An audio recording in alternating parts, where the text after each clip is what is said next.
Rejissörü Çağrı Bingüller, prodüseri Cem Tabak.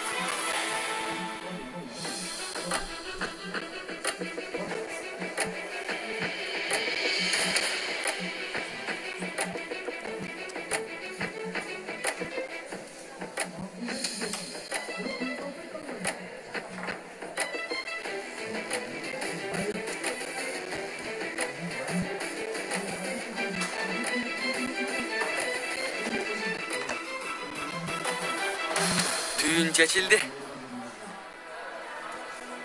Bardık başlamandın sebebi bilindi. Oşon aytsaң досым. Biz dagı Bahadır derim деле мактап атат деп ойлоп атсак. Bahadır Mırza bizge kaçan aytat boldu eken. Эмне үчүн айтма эле досым. Айтып койсо сыйкырчылыкчы болуп кетет. Эмнеде отасыңар? Мен жынды айтып отасыңарбы? Бизди көп алда ойлогой. Баарын билип турабыз. Сен кимден эмнени жашырып атасың? Пандоранын кутусу ачылып калды, Бахадыр. Sen emnede otasың, ey? Муну айтып атабыз. Сенин айыңан мүдүрдө сөз уктук. Досым, сен мүдүрдүн баласы болсоң, биздин күнөөбүз эмне? Мүдүрдүн уулу Бахадыр. Биз өгөй балдарыбыз. Ошондой.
Привет, Балдар.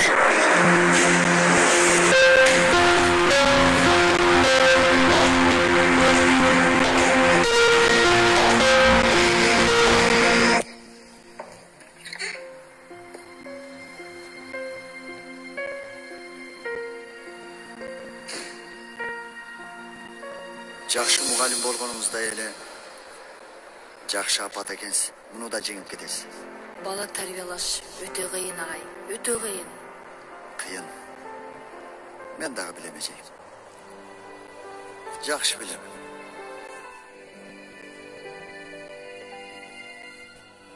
Айта турган нерсени негедир эле айта албайсыз. Болгондо да бала сүйүүсүн эжей. Бала сүйүүсү ушундай кылып коет экен көрсө. Жашоо демек боштуктарды ушинтип толтуруп коет экен да. Жашырган, корккон сырларыбызды өзү билгизип коет.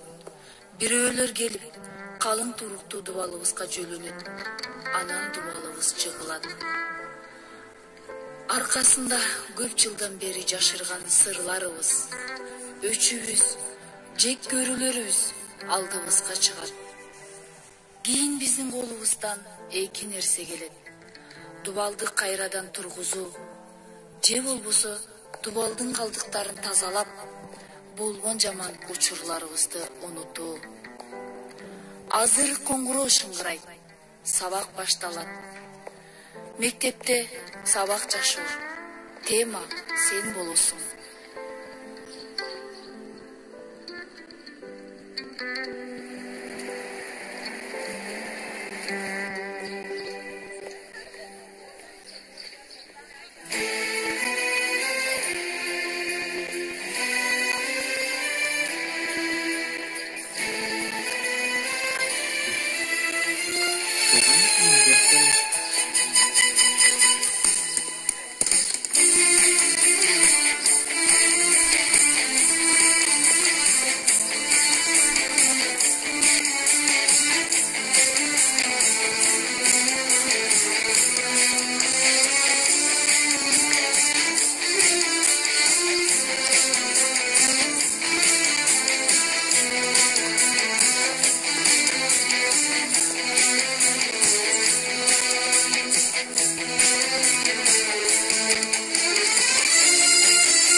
Бүгүнкү күн мектебибиz үчүн аябай маанилүү күн.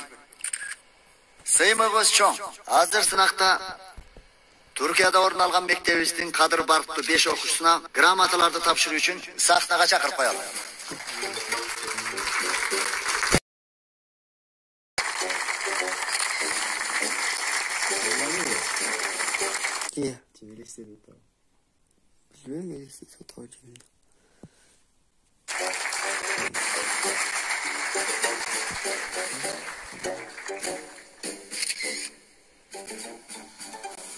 Ömer, құттықтайм. Чоң рахмат агай. Еткин, құттықтайм. Чоң рахмат. Чалар, құттықтаймын. Чоң рахмат. Жанер балам, сені да құттықтаймын. Чоң рахмат. Андамесе достар, оқу жашоңор боюнча эң баштыктан көңүл ачуудан калдыңар. Бирок чын айтсам бул алган бааңар менен мени да уялтып жибердиңер. Түркиянын биринчи 5 окуучусу биздин мектебибизден чыкты достор. Эми үмүт кылбаган таштар баш жарышты. Мына месе. Түркия боюнча сынактын биринчиси, мектебибиздин биринчиси Сейфи Варолдун грамотасы. Құттықтайм.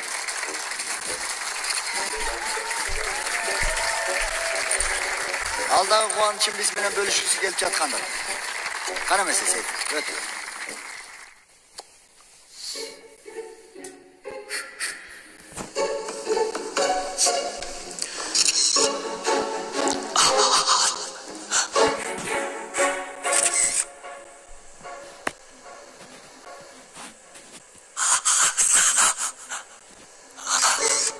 Сейфи, сүйлөбөйсүң бе балам?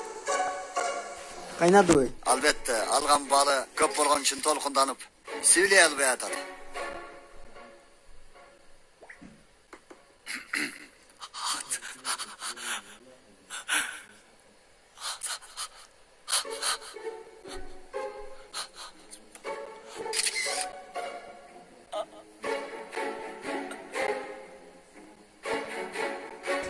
Бала өзүн жоготуп койду окшойт. Сейфи, сүйлөйсүңбү сен? Досум, бала ал жерде кыйналып турат, сен дагы эле сүйлө деп атасың да. Досум, бул күчүк окшой үн чыгарып атат. Сейфи, досум сүйлөйсүңбү?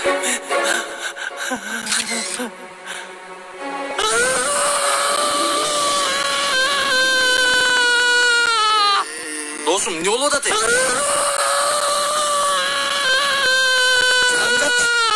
Эмне болуп атат? Сүйлөбө.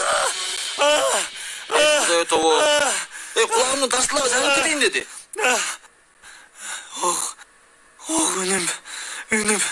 Үнүм өзүнө келип калды. Бүтпөйт деп ойлоп калдым эле. Коркунучтуу түш көрдүңбү? Сынактын жыйынтыгы белгилүү болгондон бери эле ушинтип калды. Бала муну көтөрө албай калды. Чын эле келеси болуп баратат. Досум, сынак тапшыра албаганың акыр заман эмес го? Эмне болду? Кафеде сен жогун табаттың эле го. Вы болду. Досум, азыр айтылып турган сөз ушул беле.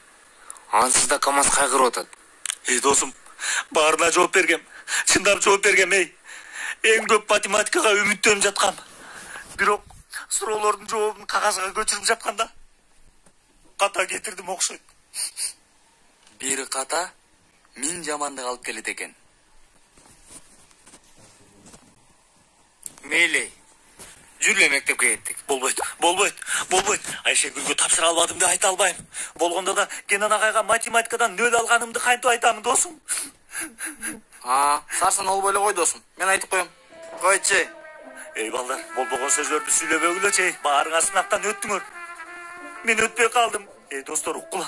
Бул биздин ортобузда сыр болуп калат, макулбу? Досум, дагы канча жашыра аласың муну? Баары бир билинет да. Кечирип кой, бирок бул мамлекеттик сыр беле эмне? Осмон агай менен Рыфат байке ичкерide жатышкан эле. Балдар, алар угуп калышсачы.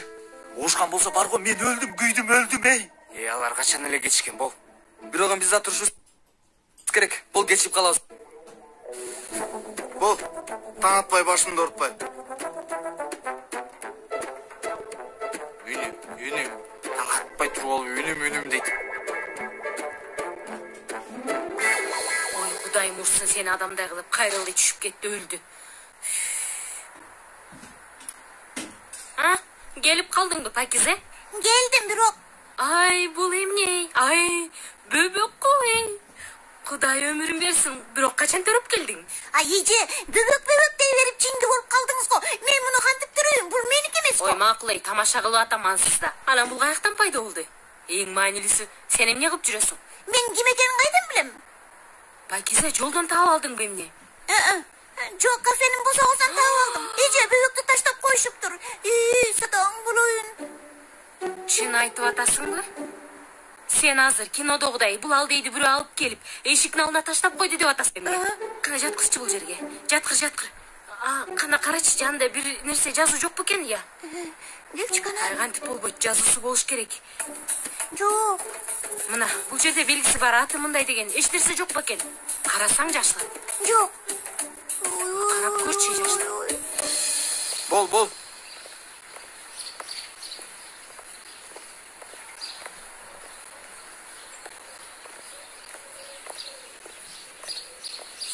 Ey, balam, көп селпілдеме келе балдар. Бірінші қоңғыра шыңғырады, сабақ башталды. Азыр ушундай болуп калды да, Кулаганга бир муштум сиз уруңуз, Галип байке. Эмне? Бұл эмне деп атат балдар? Ой, еш нәрсе де айтқан жоқ.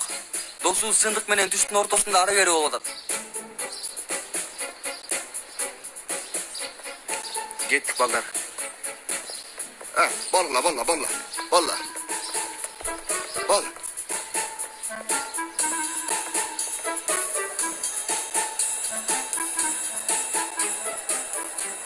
Мақұл дечі досым. Бирок мен қалып айта албайм да. Мени ук, Марио. Ешкім укпай, түшүндүң бө, Марио? Албетте Сейби, біз ешкімге айтпасақ кем ұқмақ әлі. Мен ұқ досым. Сен өлің келіп жатау. Сүйлөбөй, оозуңду жап, баланы ұрған жерін қозғо. Болдугула балдар, болдугула. Жүргүлө, мүдүр келип калды, класска кирип кетели. Чынын айтчы, мүдүрдөн коркуп атасың же сынактанбы? Менимче экөөсүнөн. Мүдүрдөн, анан сынактан. Мақұл. Азыр. Азыр. Дөмбүшө сабактан бул. Мақұл. Ушундай коркокта. Обай, бұл мен оймайм, не үшін келген жоқ ей? Эмнени ойлоп атасыз, еже? Токто, сен токто. Мен бұл маселени түшүндүм. Бұл алдайды ешкім босоо таштаган жок, Пакизе. Ай, андай болмок беле. Мен таап алып келдим. Эмне өзгөрдү дейсизби? Ой, жок ей. Ой, жок ей. Мен да ошону айтып атам. Ой, Пакизе, болдучу, бұл Рыфаттын кылганы анык. Ал кандайча? Кандайча болмок эле. Анын оюнча мен кайра сынап атат. Мен эне боло аламбы же боло албаймын деп чымындай мээси менен. Ай, кичинекей алдай менен коюңузчу, же анчалык болбойт да. Ошондой, Пакизе, ошондой. Эмне таң каласың? Тигил микроб менен биргелешип, гиперактивдүү жээндериңди сен алып келген жоксуңбу? Ай, антип айтпаңыз, жеже. Мен кайрылып Ай, мен айланып кетейин. Бирок мен бул нерсени билип алдым. Чоң балдар жетишпейм, кымындай алдай мен алдайын деп жатат. Ой, алтыным десе. Жеже, кымындай алдайды Рыфат байкеге ким берет деле? Бол Рыфат. Кабатыр болбо, бир айласын тапса керек. Бирок мен ишенбек билем. Ишенесизби? Ишенбейм. Мына бул тармал чачтарымдын астында жаркыраган жалындаган мээңди дагы эле биле албады чирген пияздай мээси болгон жолдошум. Бирок мен муну сен жаныңа коет билем. Рыфат, ой менин козум десе. Ай, муну карачы. Пакизе, курсак ачты дейсиңби? Мен сүт кирейин. Ой менин козум, эмне болду сага алтыным десе. Эмне болду? Жаным десе.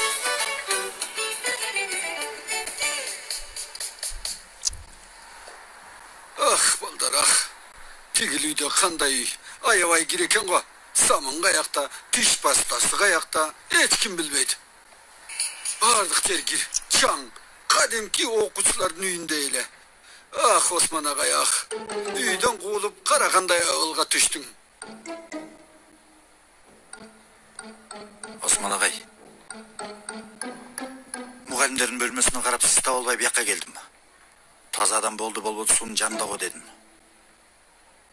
Агай, кичине сүйлөсөк болобу?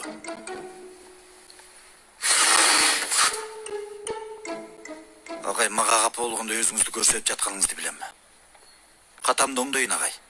Рұқсат етіңіз, сүйлөшөлү. Сизге үйдөн кетиңиз деп айтып, чоң ката кылганды мойнума алып атам. Бирок Сабагым бар агай. Жакшы калыңыз.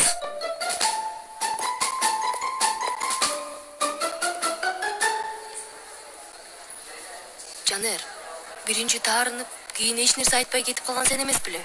Эми осы поерас менен спектакльде аткарып атасың деп мага ачууланып атасың. Эч нерсеге ачууланган жокмун, Дуру.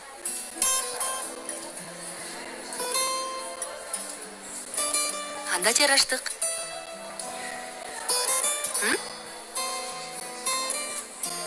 Эми сенен алыс болгон учурда жакшыраак түшүндүм. Сен ушундай катуу сүйгөнүмдү. Жандердин келгени жакшы болду окшойт. Карасаң, Дуру жылмайып эле калды. Ооба. Поерас. Сага ыраазычылыгымды билдирем. Тиги акыркы болгон башаламамда сүйлөшө алган жокпуз. Сынакты тапшырганым сенин жардамың менен болду. Кандай тиешеси бар? Мен эчтеке кылган жокмун. Жок, сен болбогондо сынакты тапшырганды кой. Апам сынакка киргенге да уруксат бербейт болчу. Маанилүү болгон сенин ийгилигиң. Чынында мына бул кыйын болгондор ачууландырып атышат, бирок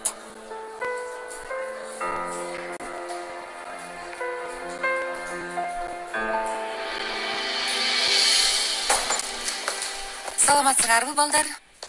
Отура берсеңер болот. Бүгүн сабак болбойт. Мүдүр бей менен сүйлөшүп уруксат алдым. Театр оюнуна тиешелүү маанилүү өзгөрүүлөр болду. План боюнча ансыз да алдында болгонубуз үчүн 2 сабагыбызды театр залында даярдык кылганга бөлүп койдум. Оюнга катышпаган балдарга уруксат. Кана эмесе даярдангыла. 10 мүнөттүн ичинде театр залында жолугушабыз.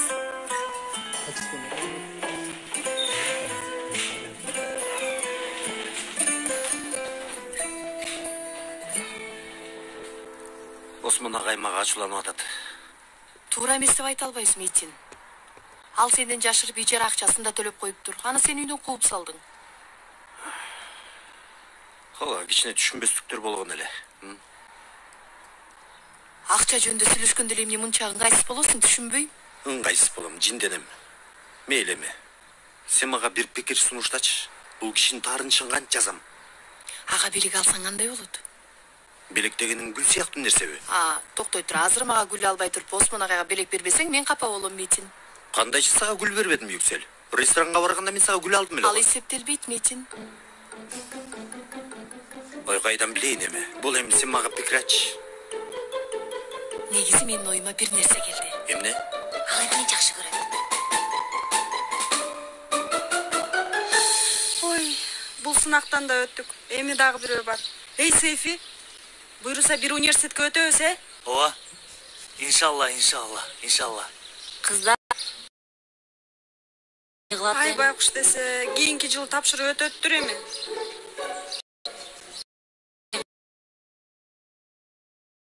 Мунчалык чоң айткон кереги жок. Акыр заман эмес го. Эмки жыл киресиң сынакка. Ооба, досум. Окууга өтүү эптүүлүк болгонсуп. Эме да эми. Еткин туура айтып жатат. Эми өлмө эмес го акыры. Ошого неме дедим? Досум, байкасаң темабыз өзгөрбөй койду. Ооба да. Кыздар, силер театр залына барбайсыңарбы эмне? Барышыбыз керек. Элиф эже эмне дейт экен, кызыгып атам. Кеттик, жүргүлө.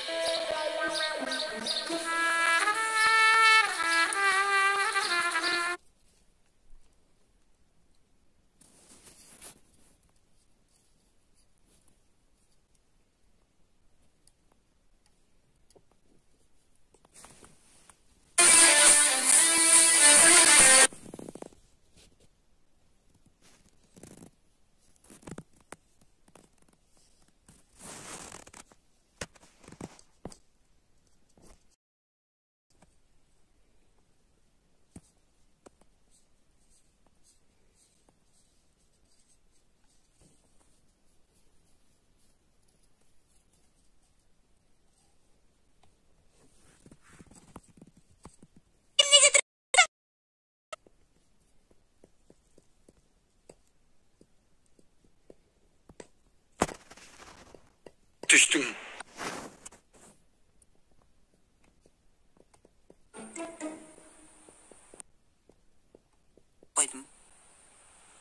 катышпаган балдар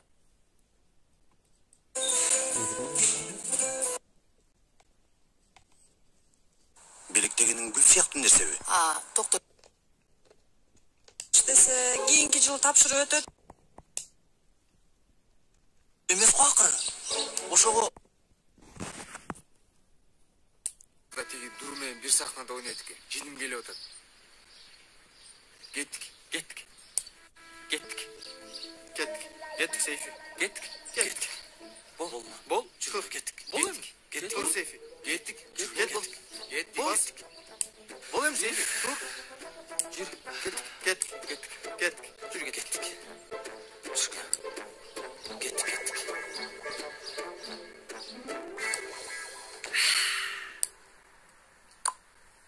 Пакизе, столдорго сүлгү кой.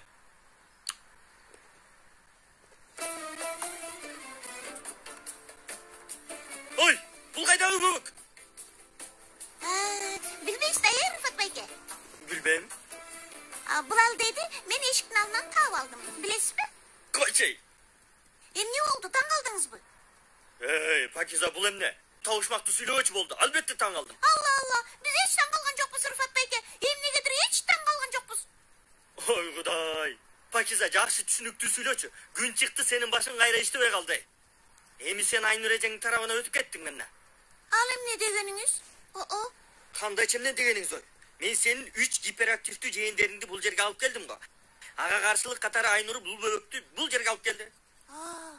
Ошондой дейсизби? Ой, Рыфат байке. Бирок мен сиздин кылгандарыңыздын эч нерсесине түшүнбөйм, Рыфат байке. Түшүнбөй турган бир нерсе жокко, Пакиза. Биринчи курчак бөбөктү алып келди, эми болсо чыныгы бөбөктү. Мени бөбөк оюнуна көндүрүп атат Айнур Санжаклы. Бирок Айнур эже муну эшиктин алдына кое алат дейсизби? Кымындай бала го бул? Ооба, Пакиза, албетте. Кое алат, Айнур муну кылат. Бирок Рыфат Санжаклы ишенбек беле? Ишенбейт. Айнур Санжаклы сен кетип атканыңда мен келаткам. Ооба, байке, ооба. Болду, бар, мага кофе жасап бер. Сиз бир лука тамак бериңиз. Уду. Менде далде. Сүтпү? Сүт берейин. Кана ишчи. Сүт ичпейсиңби? Эмне кылалы? Киного барабызбы? Айым, урматтуу айым, кичүү айымдар келишти. Сиз бакчага чыга аласызбы, айым? Эмне болду, эже? Урматтуу айым, барып өз көздөрүңүз менен көрүшүңүз керек. Достор, берилип аткарбай атасыңар. Байкап атасыңарбы? Хакан образга кирчи кичине. Балдар, оюнубуз жакшы болуш үчүн дагы көп даярданышыбыз керек. Аз эле убактыбыз калды. Эмне үчүн аз эле убактыбыз калды, эже? Мүдүр бей өзү баарын түшүндүрөт, азыр келип калат. Болгула эми, маанайыңарды көтөргүлө. Хакан, Суна эже туура айтып атат. Сүйлөгөндөрүңөрдү кичине жакшыраак кылышыңар керек.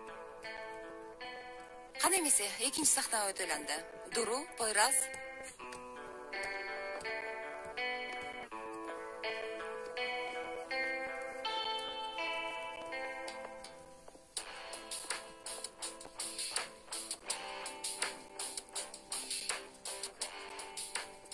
Сунушумду кабыл кылып, мени кандай куматканыңызды билсеңиз, Фикрет айым. Суранам, антип айтпаңыз, Эшреф мырза. Мени уялтып атасыз. Гүлдөй болгон беттериңизди бир жолу мага өптүрсөңүз, жанымды курман кылууга даярмын, билесиз.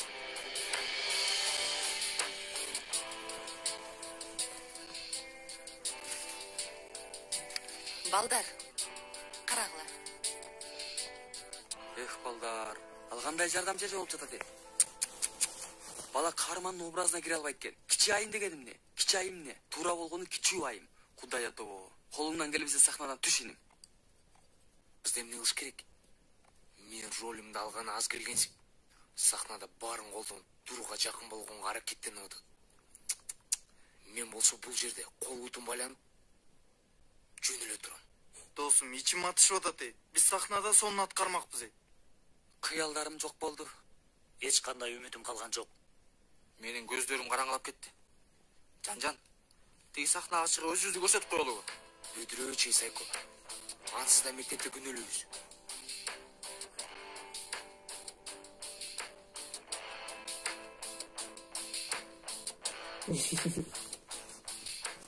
Чоң рахмат. ишилгери достор. Чоң рахмат мүдүр бей. Хош келиңиз мүдүр мырза. Мен балдарга эч нерсе айткан жокмун. Сизди күтүп жатканбыз. Чоң рахмат. Ошол достор. Мектебибиz бул даярдаган спектакль менен мектептер арасында боло турган жарышына катышабыз. Сонун болуптур агай. Туурасын айтыш керек. Бул ишти баштап жатканда мындай максатыбыз жок эле. Бирок уккан маалыматтарга караганда бул уюштуруу иши жөнөкөй жарышма эмес экен. Чоң сыйлыкты ала турган мектепке компьютер лабораториясын куруп беришет экен. Дагы эле мектебибизге керек болгон нерсе экен. Ооба.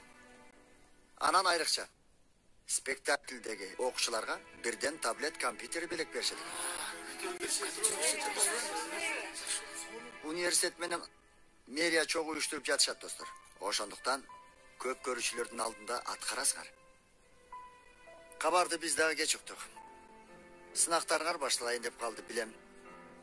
Бирок силер эки ишти чогуу алып кете аласыңар. Буга ишенем.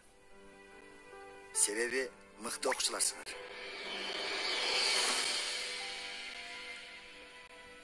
Элиф эжей, Сына эжей, сиздер дагы жакшы даярдайсыздар деп ишенем. Чоң рахмат мүдүр мырза. Рахмат агай. Рахмат. Мейли, мен силердин колуңарды көп кармабайын. Ишилгери. Ишилгери болсун.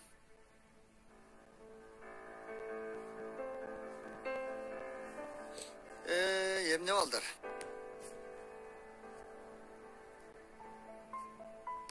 Силердин башка ишиңер жокпу?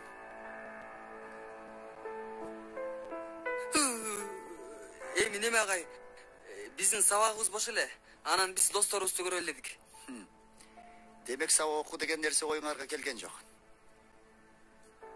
Балам, бул мектепте сабак окууга толтура жер бар, туурабы? Китепкана бар, классыңар бар. Классташтарыңардын көңүлүн бурбагыла. Андан көрө сабак окугула.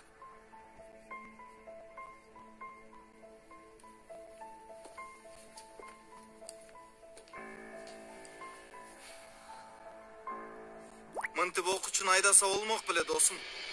Жок досум, биз бул мектептин өгөй окуучуларындай болуп калдык. Бахадыр өз баласы болгону билинип калгандан кийин эми эч нерсени жашырбай калды, мүдүр бей. Ооба. Бирок досум, менин да атам мүдүр болгондо мага да бардык эшиктер ачылмак. Менин да жашоом сонун болмок эле. Ой балам кыйналып калбасын. Ой балам бардык нерсени кылсын. Албетте өз баласына. А бизге келгенде эле болгула кеткиле. Эй, болду. Мен жөн эмнелер сүйлөп атасыңар балдар? Эркек болсоңор бетиме келип айткыла. Эмнелер сүйлөп атасыңар? Мен жөнүндө силер эмнени билесиңер? Мүдүрдүн улуу экениңди билебиз. Жетпейби? Эмне кылып атасыңар? Мен ошол кызыктыра дейсиңерби? Мүдүрдүн баласы болуш. Токтой туруңуз эжей. Экөөбүздүн каныбыз бир болушу мүмкүн. Бирок эч качан ата бала болгон жокпуз. Түшүндүңөрбү? Болбойбуз дагы. Мүдүрүм болушу мүмкүн. Бирок эч качан атам болбойт. Эч ким мага тааныш билиш кылган жок. Түшүндүңөрбү? Мен ансыз деле андай нерсени каалабайм. Муну тиги көк меңирге киргизип алгыла. Болбосо өзүм киргизем. Качкыла. Азаматсыңар. Бул кылыгыңар жактыбы? Өзүңөрдү көрсөтүү үчүн ыкмаңар ушул беле? Классташыңар жөнүндө болбогон нерселерди айтып буруш чыгаруубу? Эже, эч кандай калп нерсе жок. Сиздин оюңузча мүдүрбөй баласын бизден бөлбөй атабы? Токтоткула. Бул мектепте мындай нерселер болбойт. Муну унутпагыла, макулбу? Кулаңарга куюп алгыла.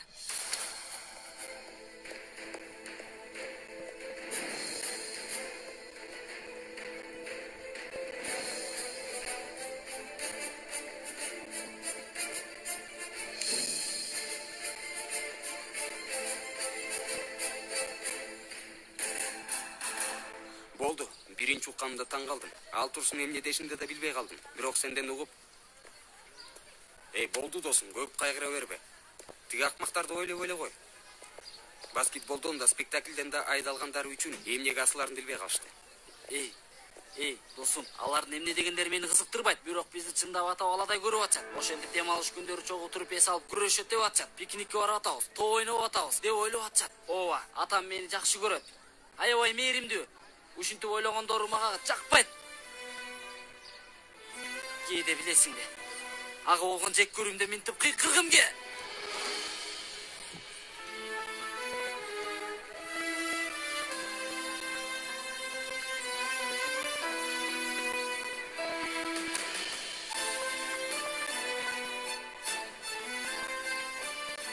Мен кеттим досум.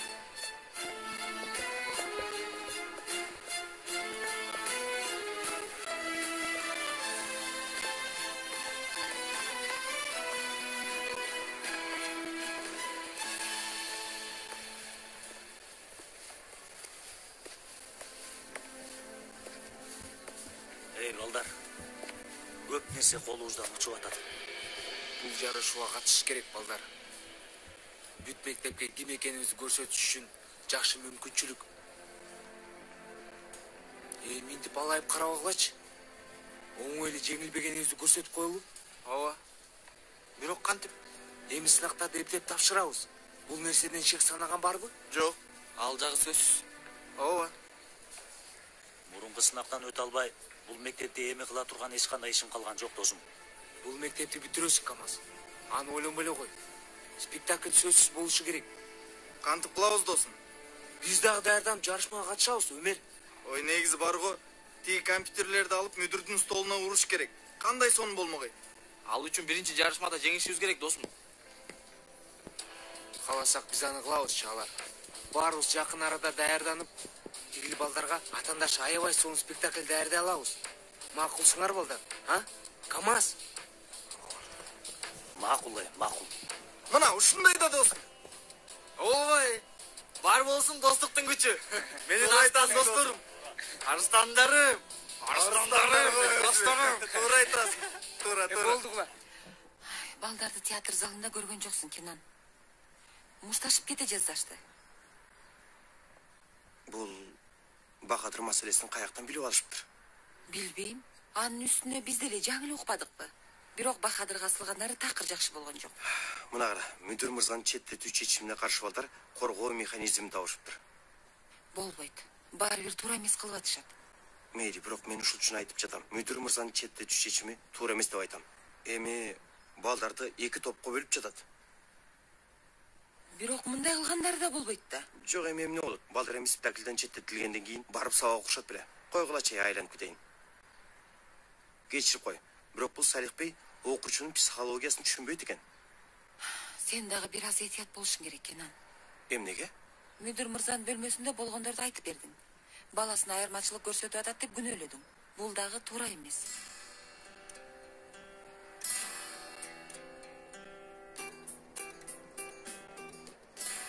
Искусство жана искусство адамынын досу Тармалов кафе. Жаштар, туура жердесиңер. Рыфат аке, чын сизге кантип ыраазычылыгыбызды билдиребиз билбейм. Кафени бизге таштаганыңызга чоң рахмат. Койгулачы балдар. Эми мындай мага ылайык жакшы роль болсо, искусствого мен дагы салым кошкум келет. Еткин? Жок, андай жакшы Рыфат байке. Ансыз ашыкча кийимдерибиз жок. Ал ишти өзүм жагырам деп айттың элең го? Ой, болду балдар. Кичине сабыр кылгыла. Менин планым бар. Дуру менен Айшагүлгө айтып койдум. Алар бизге ой жүгүртүү жагынан жардам беришет. Баарын түшүндүрүп берем. Бир нерсе түшүнгөн болсом, жинди болоюн. Жок, жинди боло албайсың. Жардамчы эже менмин. Балдар, эң кыйын күндөрдө силер мага үйүңөрдүн эшигин ачтыңар. Мен да силерге кафемди аманат кылып жатам. Эмне керек болсо ичкериде бар. Пакизе силерге жардам берет. Болуу же болбой калуу. Мына. Макул Рыфат байке. Билебиз, бүт маселе ушул. Ооба. Макул балдар. Көрүшкөн чанда. Жакшы калгыла. Жакшы кал, Пакизе.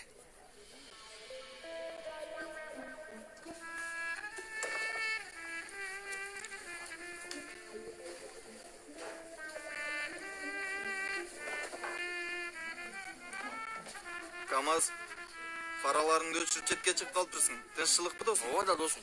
Ичине өзүңдү кармасаң, жашоо бүткөн жокпу? Боло тургандан өлүмдөн кача албайсың. Эй, сайкопат, кантип көңүлүң көтөрүп алгансың мынтип? Болгон өлүм, сөлүм бул эмне дегениң? Досум, өзүмдүн көйгөйүм өзүмө жетет ансызда. Силер дагы тийишпегилечи. Болгон нерсени айтып атам да. Жөн түрчү. Апам жалып атат. Мен эми апама эмне дейм? Мындан көйгөйүмдү көтөрө албайм, досум. Сөзсүз сынакты сураса керек. Канча бал алдың деп сурайт. Мен апама эмне деймин? Жооп бер досум, жооп бер. Жооп бер да баарын ачык айт. Апа де, мындай де, кыла алган жокмун де, келерки жылы де. Ансыз да апаң чыдабай сени кечирет. Болбойт. Апама айтсам, апам барып атама айтып коет. Атам болсо, мени алып оңдоочуга алып барат. Оңдоочу болсо, кий жумушу кийимдерди дейт. Анан эч качан ал жерден чыга албайм. Досум, биз эмне деп айтабыз? Карма. ажатканага кетти дегиле, ажаткананын тешигине түшүп кетти дегиле, алды дегиле, кетти дегиле. Бир нерсе деп айткыла досум, бир нерсе деп айткыла. Ансыз да алар менен сүйлөшөт элең го. Айтып жеңилдеп ал. Болбойт. Жок дегенде азыр чыдап турушум керек, достор. Кармагыла, бир нерсе деп айткыла же. Мен апаң айтып коеюн анда. Эй, досум, жилдисиңби? Эмне деп айтасың? Сейфи, бул кылганыбыз такыр жакшы эмес. Мен айтып коеюн. Алло.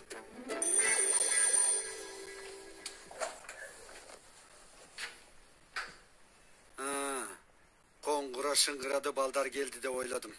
Сиз эмне кылып жүрөсүз агай? Осмон агай, ортобузда капачылыкты жоюйун деп келдим. Сизге кылгандарым үчүн кечирим сурайм. Үйдөн кууганым үчүн кечириңиз. Достукту бузуу оңой, бирок оңдоо кыйын. Бекер эле келипсиз. Агай, ой агай, суранам коюңузчу. Өкүнүчтүү болбойсуз. Биринчи мени угуп койсоңуз. Намысымды жерде тепселеп койдуңуз. Жакшы барыңыз, Метин. Агай, Осмон агай. Бар экинчи мүмкүндүккө татыктуу турабы? Сиз экинчи мүмкүнчүлүктү да колдоно албадыңыз агай. Бейпилтүн. Агай, чын айтып атам. Куту мен таң аткыча эшиктин алдында турам. Чечим сиздики.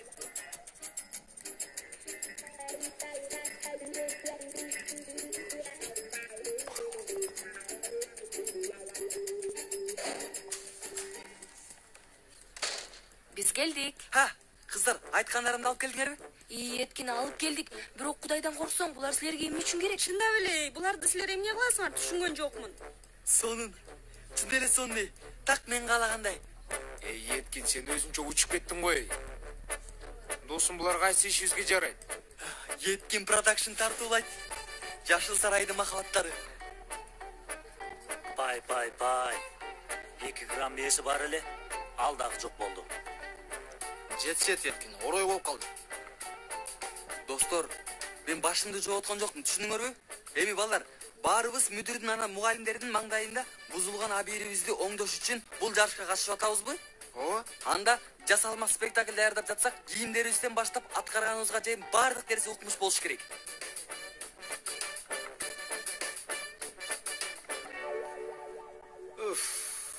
Агай, сураныч, сөздүн маңызын айтыңызчы, себеби менин убактым аябай кымбат. Агай, эгерде жарашсак, бул кутудагы бардык нерсе сиздики. Пара берип жатасызбы? Коюңузчу агай, белек. Ижара акысын төлөдүңүз го. Анан үйдүн карыздарын төлөп койдуңуз.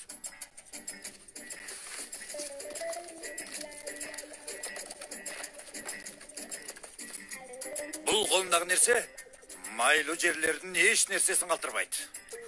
Ой, агай, коюңузчу. Мени мындай нерселер менен алдап коем деп жатасызбы?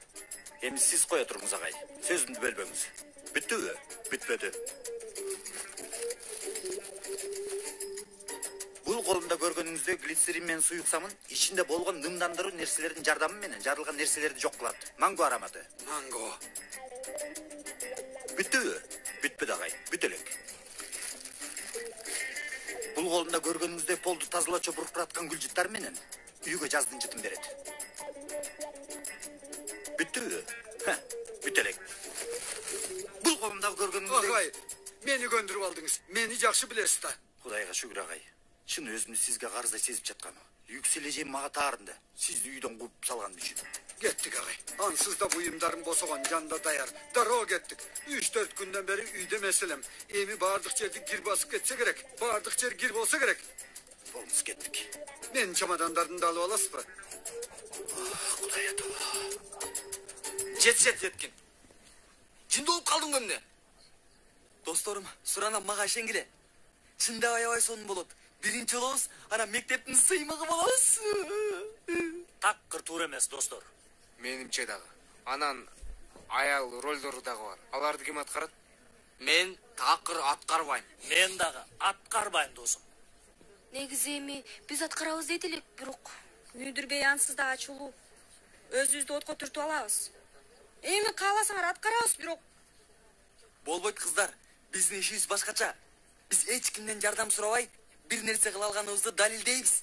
Ооба. Ооба. Ооба. Досум, бул ооба андай ооба эмес. Андай эмес. Уксаң мени. Булар деген жигитти капагала турган аракеттер да, түшүнүп атасыңбы? Ооба. Менимче дагы. мен кылам досым. Булар актер болгонун мааниси ушул да, досым. Ролду тандабайсың. Ха? Мына Супер Марио. Мына сахнада көрүн келген аракеттер ушулар. Достор, негизи эткин бир жагынан туура айтат, Аял уруксат берсе мен да кошулам балдар. Анан ансыз да бул карьерам башталып калган билесиңер. Аны уландыкым келип турат. Мейли, 2-3 бөлүм кеттиңер. Силер кошуласыңарбы? Макул чей. Мейли, болуптур, макул. Бир балени баштап, өлөбүз акыры. Кайра өзүңөрдү шерменде кыласыңарбы? Аялдын кийимин кийбегениңер калды эле. Аны да кийгиле, толук болуп калсын. Сен ал жерде бизди тыңшап турасыңбы? Ушакчы? Карап сүйлө, тилиңди кесип коем. Койчу, кесчи гана көрөлү. Жанер. Балдар, эмне кылып жатасыңар, Балдар жапайы батыштын баарына айланып жибердиңер го бул жерде. Өзү баштады, Пакизе. Мен ушакчы деген жигитти карагыла. Оозуңарга калемпир сүртүп коемей. Дос болуп тынч болгон силердин ниетиңер жок. Пойрас, подносту бер. Пойрас, сен бүгүн аябай чарчадың. Болду, бара бер, бол. Баарыңардын оозуңарга калемпир сүртүп коем. Айшыгүл, биз да кете берели эми? Жанер, эч ким менен урушпа, макулбу? Макул эми. Силерге ийгилик. Ийгилик бизге керек болот. Балдар, болгула. Аз сөз көп иш, алгыла.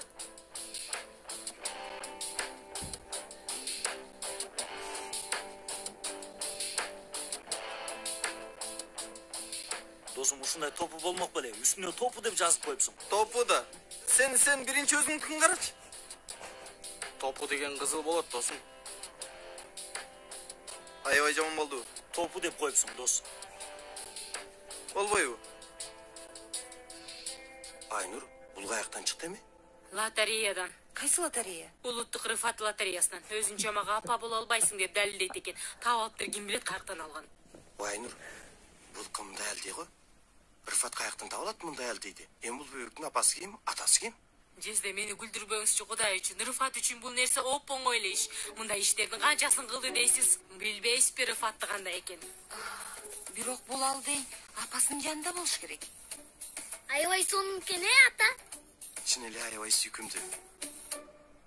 Ата, Элиф эже, сиздер үйлөнөсүздөр го? Эгерде иним болсо, ушундай болобу? Эми ушул бөбөктөй сонун болобу? Балам, сен дагы кээде эмне дегенинди билбей каласың. Азыр андай сөздү айтып турган кезегиң беле. Сенин уйкуң келиптир. Айнур жеңеси, мунун уйкусу келиптир. Кана өкөсүн тең алып, сен уктап Макул түнүңөр бейпил болсун. Бейпилтин. Келчи гана көп мончогум.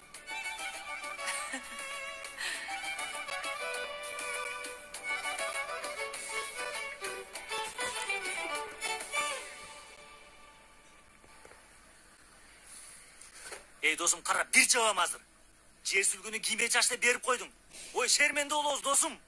Эмне кылалы досум? Лотереясыга чыкты. 2 кийме чач бар эле, аны да кийип алдык. Эткин, сен муну жашлап тазалаганына ишенесиңби? Анан кийин кир болуп калбасын. Осман агайдын колу тийгендей эле таза. Өзүмдүн колдорум менен тазаладым.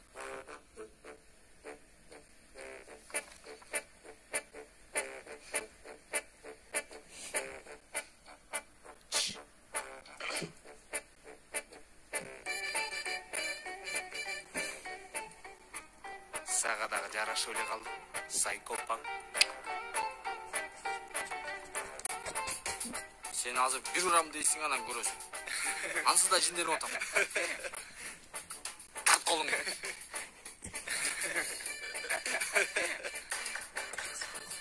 Жетет, көп сүйлөбөгүлө. Репетицияны баштайлы. Кана эмесе?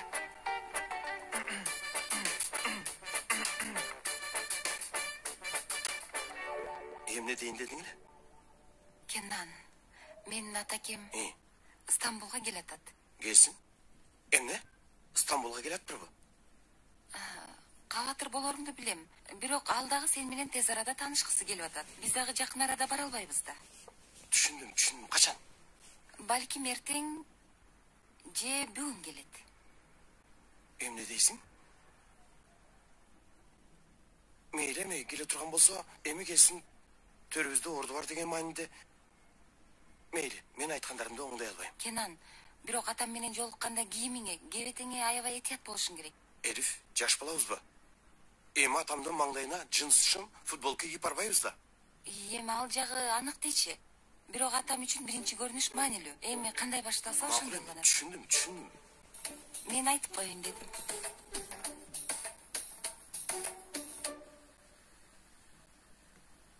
Эми Жанер, сен Эшреф дегенди ойнойсуң. Түшүнүктүүбү досум? Марио, сен болсо сарайдын сулууларынын сулуусу жалгыз кызы Фитнатсың. Анда биринчи сахнанын репетициясын баштайлы. Кана эмесе? 3, 2, 1, баштадык.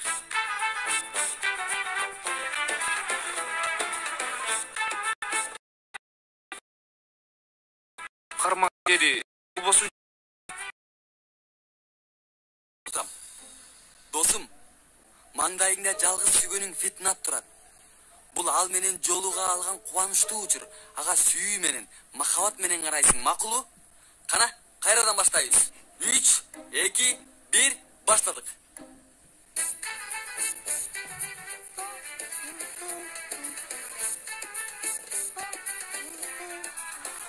Ой, Кудай үчүн мына бул бетиме карачы.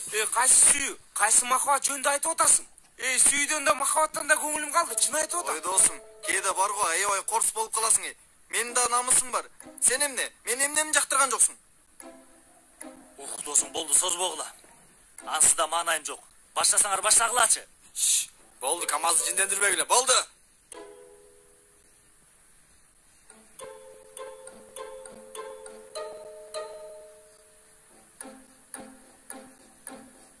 Эй, жүрөгүмдөгү жаранын дарманы, көздөрү жүрөгүмдү алонткон сулуу сүйүктүм.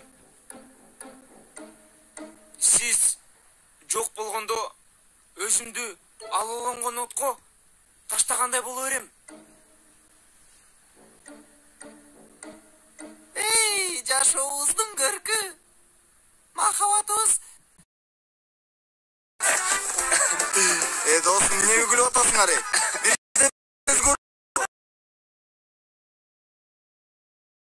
Сени эч ким кармаган жок. Ичинен неме болду? Алла. Мамунун айтканын кара.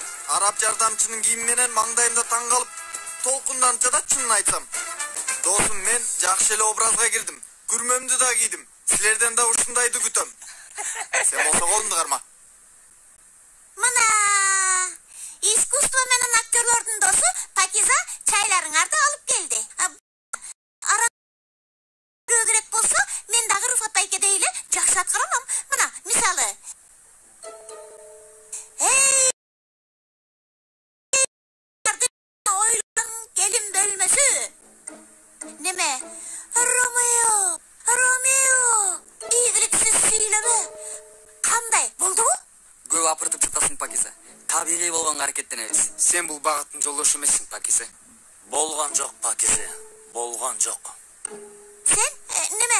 Бирок карагыла, кийме чачтын кереги жок. Үйрөнө алам. Болгон жок. Силерди аябай керегилиңер мага. Болгон жок. Башка жерде аракет кыл. Баштагыла. Эй, токто. Бол. Бул жолкусунда аны муну каалабайм. Мына карма. Карма мен.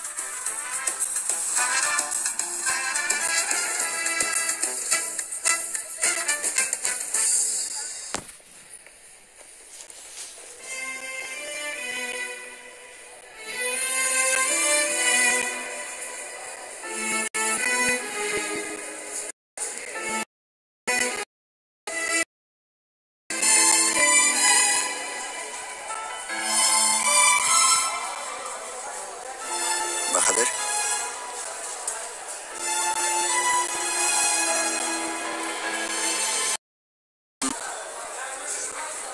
Экинчи сынакты да ушундай тапшырышымды күтөм.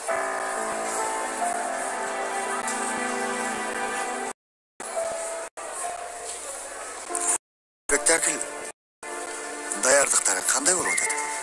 Эмне кылайын деп атасыз? Болгону жашооңо кичине киргенге аракет кылып атам. Аракет кылбаңыз. Болду, унутуңуз. Анан сиз менден сурабай туруп, баарын абалыңызды кантип айтып коесуз? Мен ешкимге эч Албетте менден жооп ала албай башка кайда табайын дедиңиз.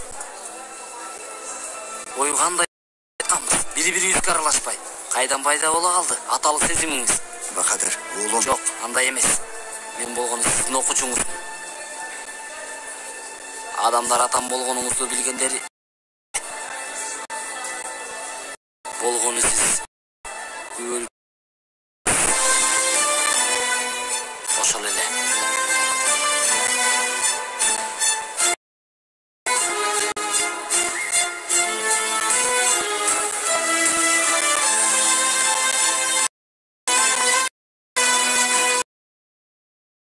Эмне болуп калган? Дароо тарабыңды, бул тара.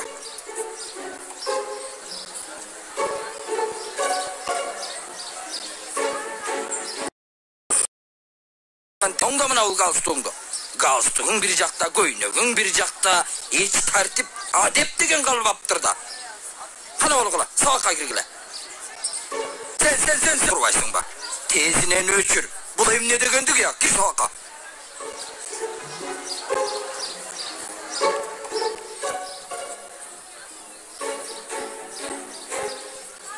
Sen balam beri gel. Sen beri gel. Gel. Mınday tur. Bular kıskarak bolsa gerek. Düşündüңbü? Kıskarak. Kanday ne bezgör ya? Gir sabahına. Байке. Кечиресиз. Бирок бул жерде эмне кылып атасыз? Карасам үрөйдү учурушат. А мен болсо көргөнүмдү тарбиялап атам. Жок, менин окуучуларыма эч ким бакыра албайт. Demek sizdin okuyucularınız. İyi mi düşündüm? Emnige geveteler mınday bolgonun. Üstünde sizge okşugan mugalimler bolgon uçurda. Ha. Bari düşünüktü. Байке, сураныч, мектептен кеттиңиз. Өзүңүздү кимди ойлоп атасыз? Sen kimsin ya? Kimsin? Сабак башталып калды. Айли. Болду. Мен жагырам, сиз сабак барыңыз агай. Ай, тынчылык байке. Сиз кимди керек? Sen menden esep sorup жатасың ба? Öldük. Hey Bayke. Mına bul mektepke жакшы адам келсе, тишимди сындырам. Чын айтам, тишимди сындырам, hey. Ой. Ай.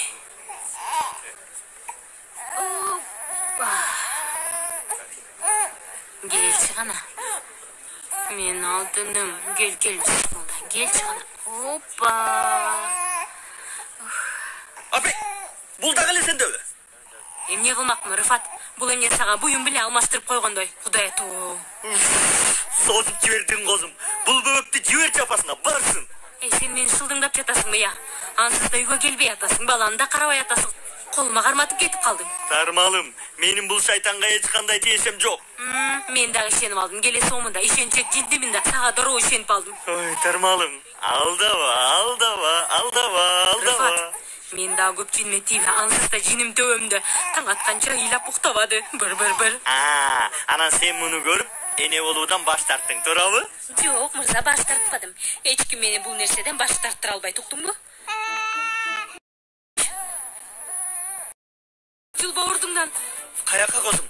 Тармалым. Өтүп калды. Сенин атың ким? Али атыңды айта албайсың да, Койдум. Бисмиллахиррахманиррахим.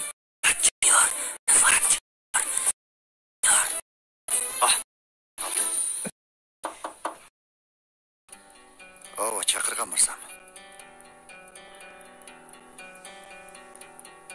Балдарга эмне үчүн айттыңыз? Эмнени? Коюңузчу мырзам. Түшүнбөгөндөй. Бака уулум экеним. Билем. Мындай өзгөчө. Анан жеке маселени окуучулар менен сүйлөшө турганым кантип оюңузга келди?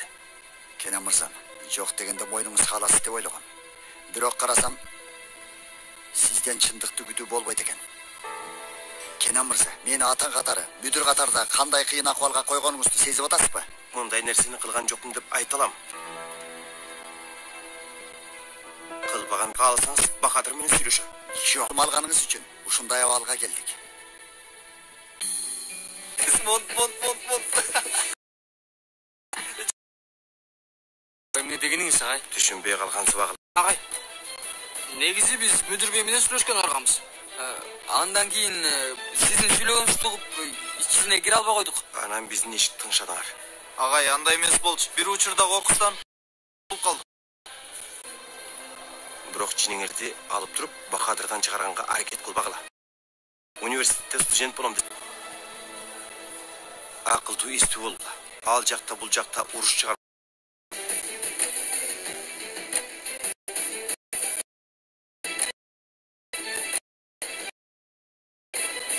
Кайра бир нерсе уюштуруп атышат. Кылышпаса таң калат элем. Бул жолкусу эмне экен? Биздин спектаклибизди бузганга аракет кылышат. Бул жиндилер эстерине келбей койду го. Келише албайт ансызда. Кече кафеде көрдүм. Мында айрандын идиши, аял кийимдерин көрсөңөр, базардагыдай эле болуп калган. Өзүнчө күлкүмүштү. Не кылайын деп атышат досум? Токто айтып берем, тентек уксаң. Мындай бир нерселерди жасап алышыптыр. Театр жарышмасына бизден кийин чыгышат экен. Болгондо да окшош спектакль. Балдар жашчылыкты түшүнбөйт экен. Өздөрү шерменде болгондор жетпегенсип, бизди дагы уят кылышат, ошондойбу? Ал иш андай оңой эмес. Анчалык оңой эмес.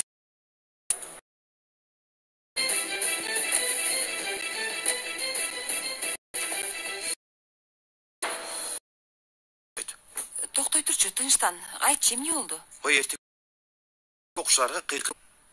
Эми көстөң шайымды оодарышты. Токтой турчу, токто. Теги эшиктеги киши кандай киши эле? Кайдан билейин? Элүүлөрдөгү киши чача карып калган. Келе жатып сен деле көрсөң керек. Ой, жинди неме окшойт? Мен азыр келем. Чын мени Сен өзүң ишиңди кыл. Бул мектептин кебетесемде дейт. Бардык жер таштанды. Сага берилген акча бекер кетип атат. Ай, Кудайым ай, сабыр бере көр. Ата.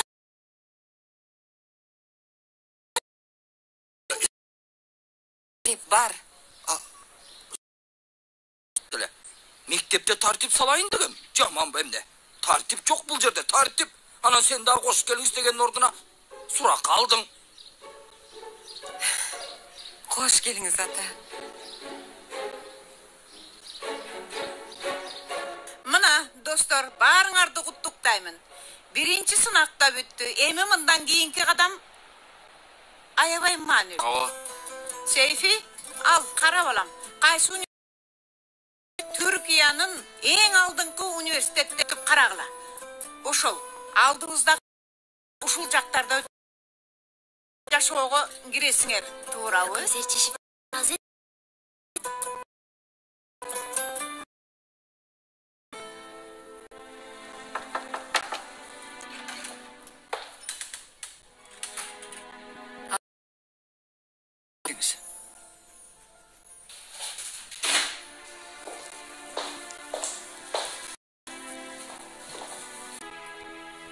Агай, менин кээде дууру менен кыйынчылыктарым болот, билесиз. Минтип урушуп да ага мөнү. Андай учурларда дайыма жанымда кимдир бирөө мени укса деймин. Эмне? Эмне айтайын дедим силе? Агай, кечирип коюңуз. Мен Бахадыр жөнүндө угуп калдым.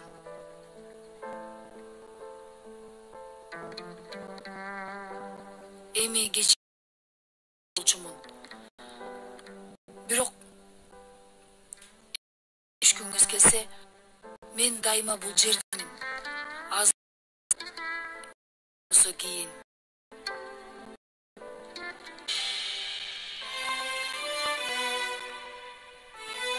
Караңыз эжей.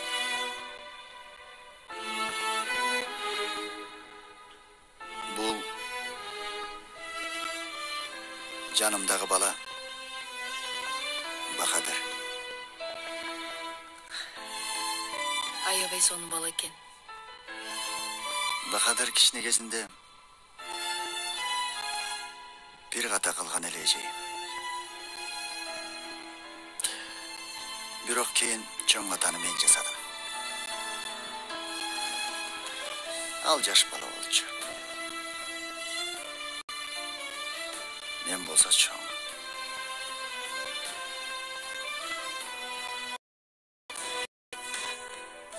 Эми азыр болсо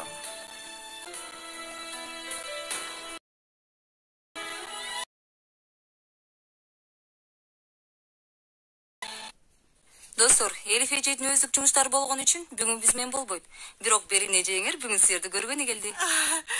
Университеттеги жылдарымда иштеп кеттим. Студент кезимде маданият центринде мындай кичине театр группасында иштеген болчумун.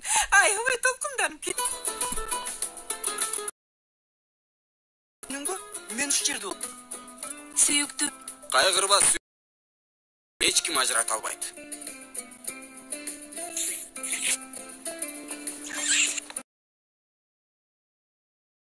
Ананда туура эмес аткарып атасың. Эжей мен эми сен жиндейсиңби? Эмне кылып жатасың? Ой, түшүндүк, сүйөсүң, бирок бул ой. Бизди эч ким ажырата албайт.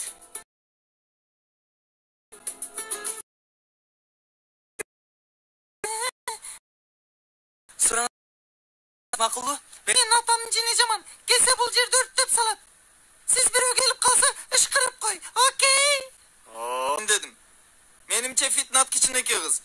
Эми кичине заманбап болсун да, ошондой болсун. Силер такыр искусствону түшүнбөйт экенсиңер. Силер эч нерсени түшүнбөйсүңөр. Болду гана улантып жатабыз, бол.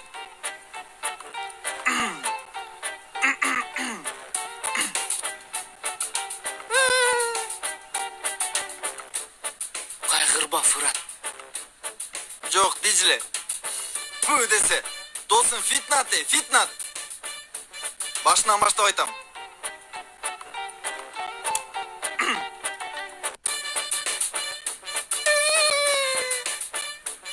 Кайгырба, Фитнат. Кайгырба, жаным. Күн адырлардын аркасынан чыгып атканда, ай тутулганда. Койчей. Болбогон жерден бир нерсени чыгарып атасың. Ошондой болуп калды. Байкап турам, сценарийге карап аптырсыңар. Жаттап аптырсыңар дагы. Бир нерсе болду. Ой, Еткин. Эми сен да түшүнөсүң го. Менин сөздөрүм кичине мындай кызыктай. Эми ай мындай. Силердин сөзгөр эмне кызык болуп калды? Мындай кел жат жаныма дегендей. Бир урам азыр. Жан, шылтоо издей бербечи. Ансызда мана такы жок. Макул болот азыр болот. Сен барып кайта алып кел.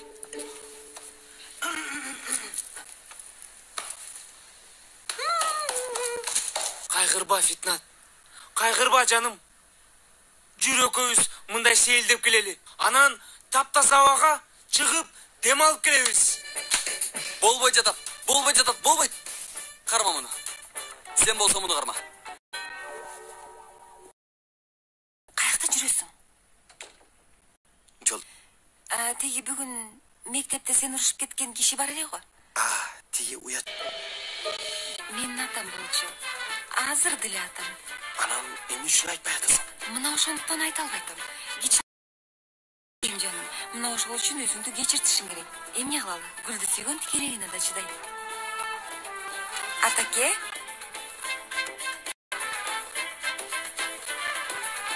Атаке, мен азыр. Кенан, токто. Кайда кетип атасың? Сен атаң мени бүгүн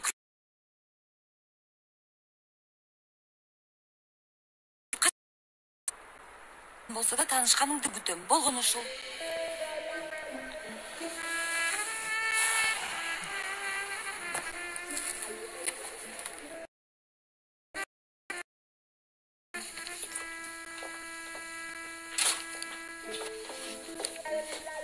Атаке? Кенан.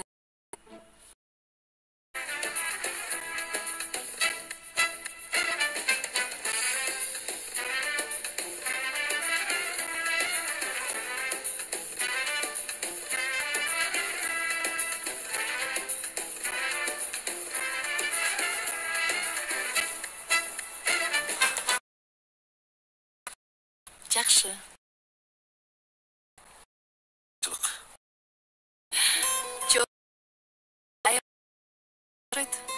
Ооба, бирок эмнегедир Осмон ага үйгө кайткандан анча кубана албадым. Үйдөгү бут кийим эсиме келет. Тазалык кийген астта жатты. Аны менин көп колумдан келбейт мындай көңүл алуу иштери.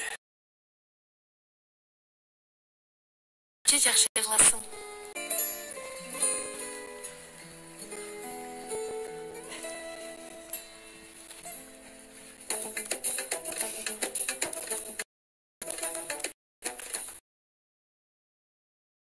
Кара, жагылмач айткандай эле.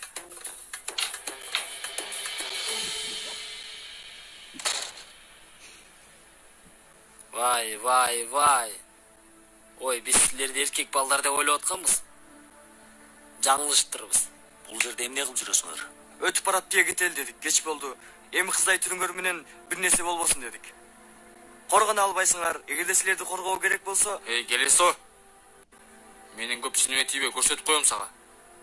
Ойду келди сүйлөбөй адамдай болуп сүйлөсөң. биз адамга окшоп сүйлөйбүз. Бирок силердин ал колуңардан келбейт.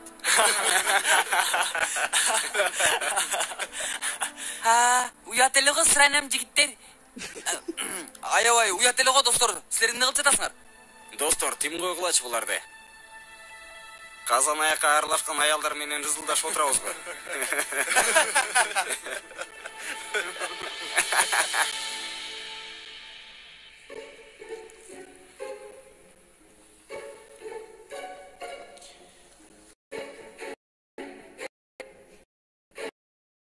Кофеңіз даяр. Сіз қалғаныңыздай шекері аз, көбігі көп.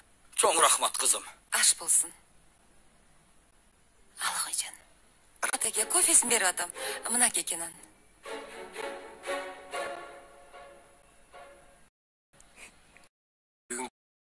Болған кешірім. Там пенсия шыққан мұғалім болғаны үшін ереже мыйзам бойынша болсын дейді. Бай әлбетте. Дайырова.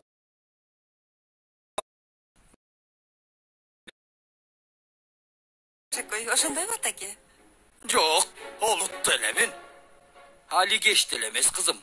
Кол коюнга чейин убакыт бар. Телефонго жооп бер.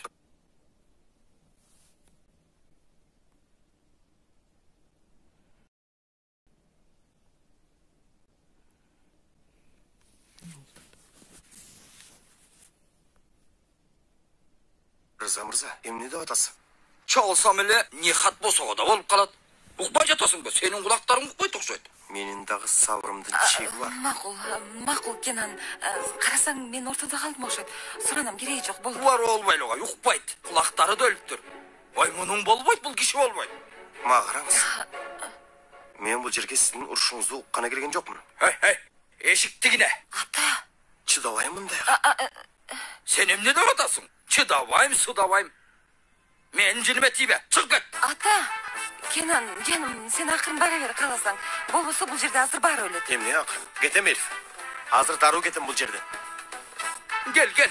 Мен жаш кезимде күрөшкөм. Кааласаң күрөшөлү. Атаке, суранам, тынчтаныңыз жеме. Болду, караңыз кетти. Кана келиңизчи, отуруңуз атаке, отуруңуз, тынчтаныңыз. Чыдабайт демеш. Болду, атаке, болду. Сиз туура эмес түшүнүп алдыңыз окшойт.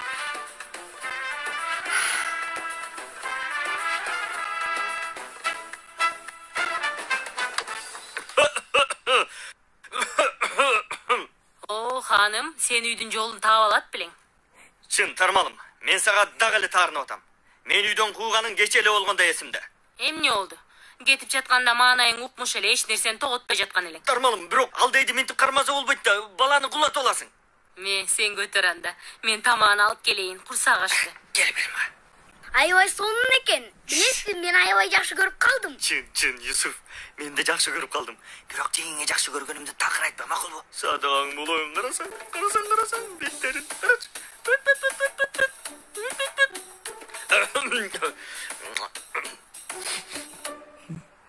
Айрыфат, болду жетет.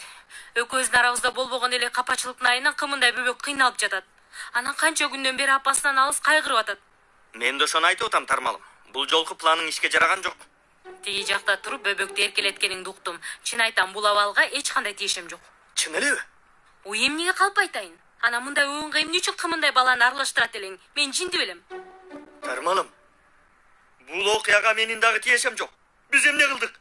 Бул алдайды көрдөп алдыкпы, Тармалым? Бул алды анан кимдики я? Тармалым, карасаң, көздөрү да меникиндей экен. Ay küçüğüm benim, ay monçoğum benim. Kursağın açtı mı? Aç boldun mu? Kana gelçi.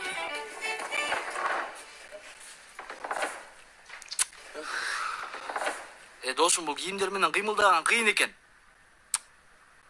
Болғылы алдар, өзіңір жоғатпағыла. Ертең кафенің шашылған Рыфат Бекті көрбе. Башқа албады біле досым. Ошол жерге қойғым. Біле? Жетігі жерде. Бұл жер біле? Досым, емне маға күліп атасың ба? Қапчықтар бұл жерде, киімдер жоқ. Қандайша жоқ, я?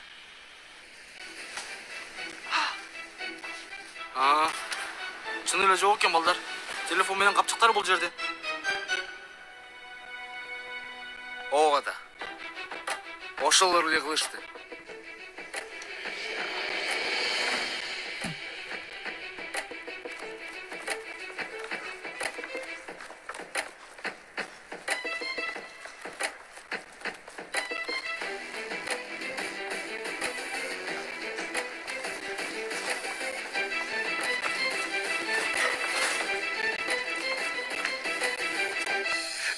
Балдар, чыныгы спектакльді көрбей қалдық. Болғанда да сейфін елестет албай атам. Қара. Bir buramı. Giyimleri uzgana. Бери шылдыңда бат шыққанда жырға бат шыққан. Кейін ақылды олырсың. Достар аябай сон болды. Айрықша жан-жанға аябай сабақ болды. Еткин. Башыңды іштетші, досым. Ушул кийимдер менен көчөгө кантип чыгабыз? Досым, Стамбул көчөлөрүн билесиң би? Бизди көчөдөн жеп салышат, Чалар. Мунун алясын бир ган сен табасың. Биздин кийимдерди үйдөн чуркап алып келе каласың, Ким? Мен би? Мен бар го досум, бул кийим мен эч качан үйгө барбайм. Эч качан досум. Анан бир суроо берейин силерге. Эмнеге мен? Ой досым, Агвада жүргөнүбүздө биздин командирибиз болуп алгансың го. Азыр эмне болду? Сен бар го, учуп барып келип каласың. Бол эми, бол. Анан эң сулуусу сен болдуң. Чын. Эми сулуу болгонуң үчүн сага катуу мамиле кылышпайт деп ойлойм. Жан. Азыр ушундай бир туштап туруп урам дейсиң, көрөсүң анан. Сулуу болуп калып турмун. Мен барбайм досум эч качан. Мына сейфи барсың. Карасаң, томпоюп сүйкүмдү көрүнүп турат. Койчу. Ушундай керөтө менен эч жакка барбайм. Досым, не кылабыз? Ушинтип калып калдыкпы? Мен эч качан мынтип чыкпайм, достор. Эчтеме эмне дешет? Сулуусуң дедиң. Эч качан чыкпайм, досум.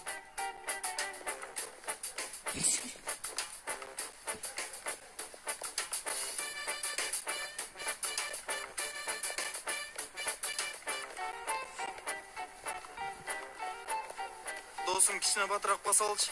Эми билесиңер го, бурчтан арыраак бирөө чыгып калабы? Мен аябай коркутам. Сен эле коркутасың, Марио.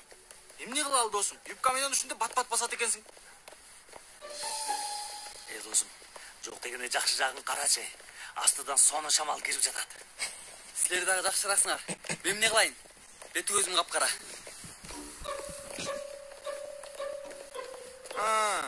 Мен силерге эмне дедим эле? Кинодо дагы ушундай болот го. Биринчи эскертүүнү айткан, биринчи өлгөн болот.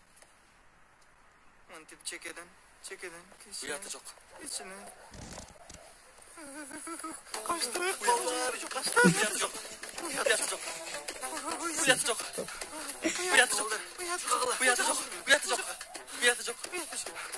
Болду чет. Тажат көрдүң.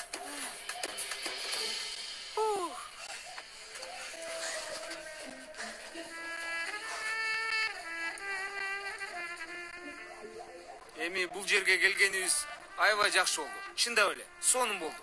Эмне кылалы досум? Таксиге отурганга акчабыз бар беле. Эми жок дегенде автобус келип калат. Бир байкеден жол кире сурайбыз. Төлөп кетебиз.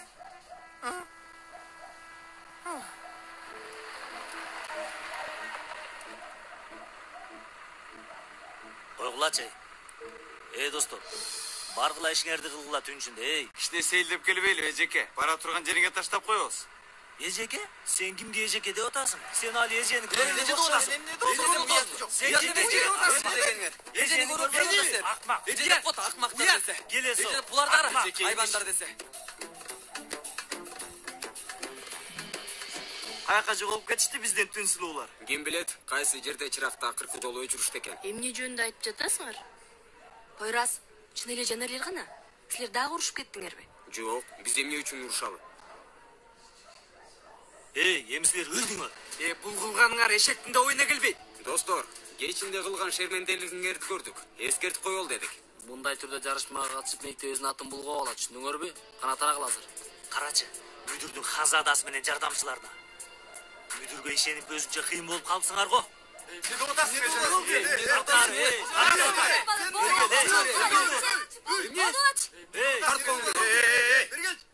Эмне? Эмне болду силерге?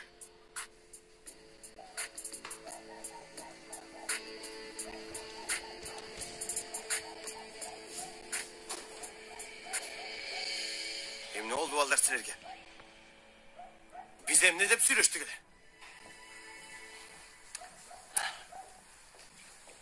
Айтмакчы, түндө үйдө түнөгөнүң үчүн ал деге карыз болуп калды окшойт. Тармалым, Рыфат байкесинин кыйын күндөрүндө балдар жардам беришти. Анан керебети да аябай тар экен.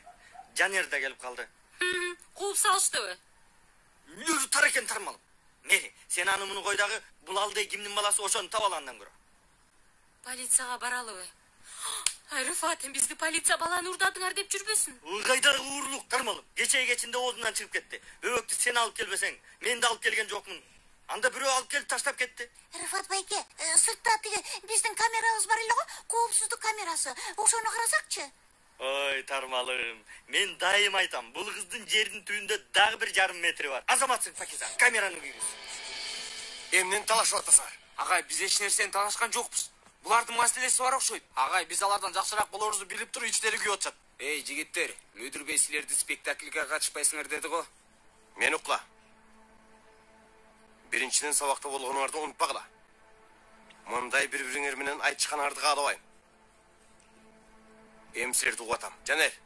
Агай, мүдүр бей бизди аябай жаман көрөт. Мейли, бизди кошпой эле койсун. Бирок биз баш тарткан жокпуз. Өзүбүздүн арабызда бир группа куруп, бир спектакль даярдадык.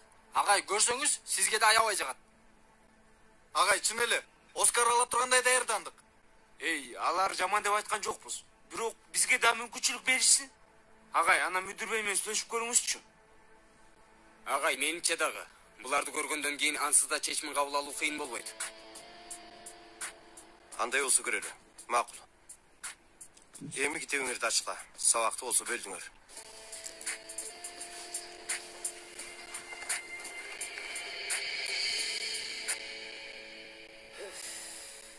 Рыфат, бул кандай коопсуздук камерасы я? Биздин кафенин алдынан башка баардык жерди көрөт экен. Эми Тармалым, биздики кылмыштуулуктан алыс болгондуктан мен коопсуздукка көп маани берген эмесмин.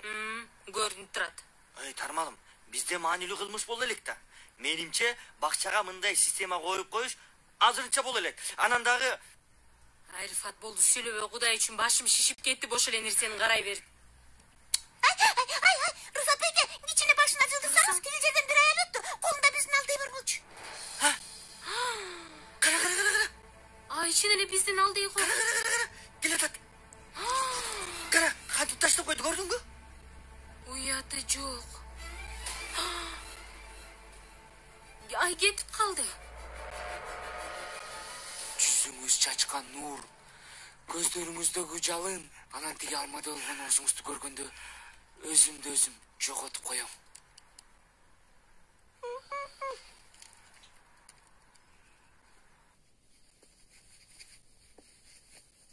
Сизди сүйүп калдым, ханышам. Кел мен көтөрөйүн. Кичине айым, белиңизди этят кылыңыз. Болду. Түшүр. Бир жериңди ортуп аласың. Башында бул кийимдерди көрүп, кичине корктум. Бирок жакшы нерсе даярдап турсаңар. Демек, мүдүр бей менен сүйлөшөсүз да, агай, Макул, сүйлөшөм. Чоң рахмат, агай, чоң рахмат. Рахмат, агай, рахмат. Кийимдерди чечип алмаштыргыла, болду.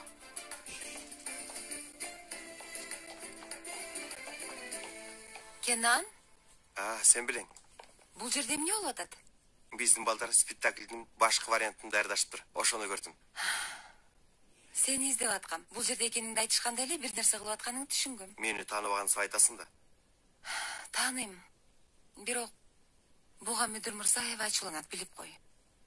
Мүдүр катары бир чечим чыгарыптыр. Бул чечим туура эмес болушу да мүмкүн. Менден сурасаң, балдарды ушинтип четтетип, сабакка көңүл бурууларына тоскоол болуп жатат.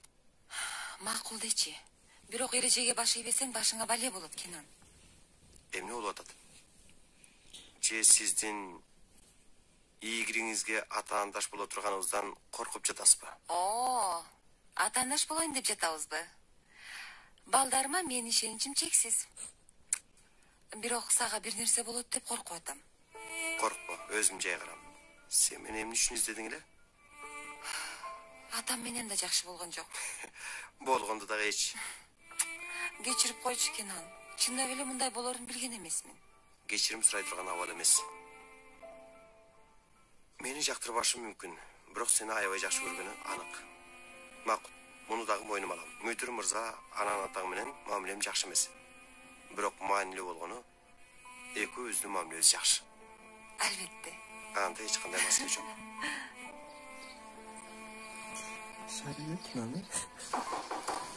Кириңиз. Келиңиз, Кенан мырза.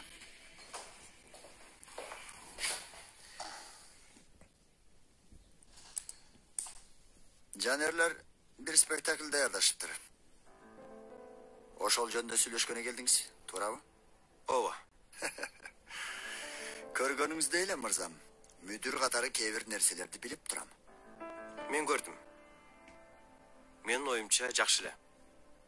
Эми алар дагы бир жолу ал жерде аткарганга жана көрсөткөнгө татыктуу. Кенан мырза, чынын айтсам, жанерлердин мындай нерсени кылгандары мени эч таң калтырган жок. Анан бул жөндө сүйлөшүш үчүн сиз мага келгениңиз дагы. Сиз айта электере мен сизге түшүндүрөйүн. Бул жөндө жарыш макаласы менен сүйлөштүм. Ар бир мектептен болгону бир гана топ катыша алат. Эреже ушундай экен. Түшүнгөнүңүздөй бул маселе боюнча колубуздан эч нерсе келбейт. Ооба, түшүндүм. Байкаганыңыздай, кайра эле эрежелер Кенан мырза. Бир нерсени уюштуруп жатканда, ошол эрежелер керек экен. Анан ар бир эреженин логикалык түшүндүрмөсү сөзсүз бар. Туурабы? Айта турган башка сөзүңүз барбы? Сөзүм жок. Жакшы. Анда сизге ийгилик мырза.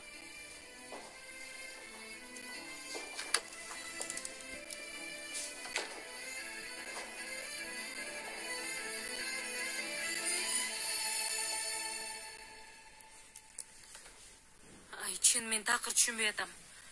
Кайсы уяты жок эне мындай таттуу бөбөктү босого таштап кетип калат. Балким бул аял аябай кыйын абалда калгандыр. Пакиза болбогон нерсени айтпачы. Эмне болсо болсун. Мен таптым, башка бирөө тапса эмне болмок? Эми эмне кылабыз, Рыфат? Эмне кылабыз? Апасын издеп табабыз, башка эмне кылат элек? Жо, карасаң.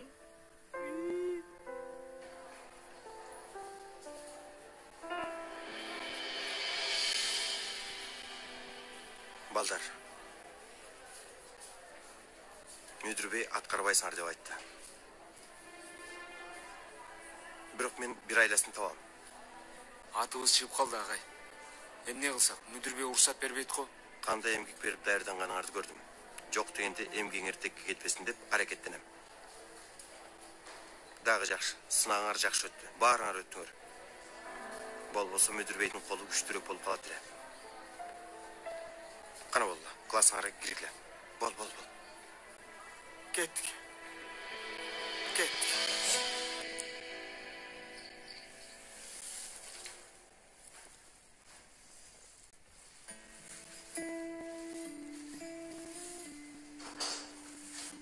Достор, силер башымды айландырып койдуңар.